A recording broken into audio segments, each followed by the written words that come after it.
Welcome to how to sign up for Salesforce alerts. In this video, we'll cover how to sign up for Salesforce alerts as it pertains to Remedyforce. Open a browser and go to trust.salesforce.com, or if you're familiar with the process, you can go to status.salesforce.com. If you go to Trust, under System Status, click on Learn More, and then click status.salesforce.com.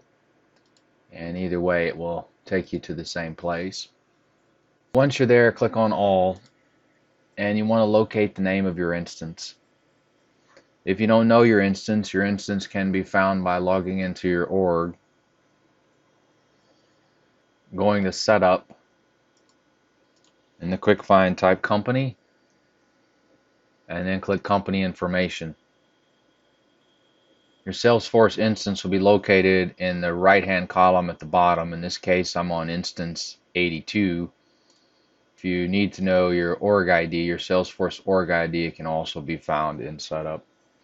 Once we know our instance, we go back to the status, scroll down or search for the instance we're on, click it, and then click subscribe to notifications.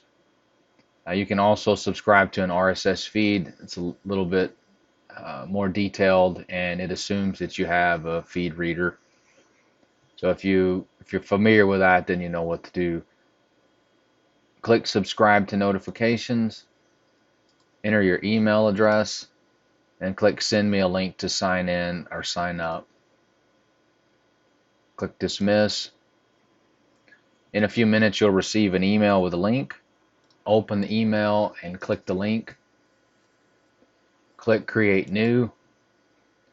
Now this gives you an opportunity to subscribe to a general message which will cover anything Salesforce does or a specific instance. So just select instance. In this case, I'm just going to sign up for the one that my org is on, NA82, and click next. We'll select the default for the notifications, which is all, and click submit. And now for any notifications that go out on NA82, I will receive a notification. Thank you for watching how to sign up for Salesforce alerts.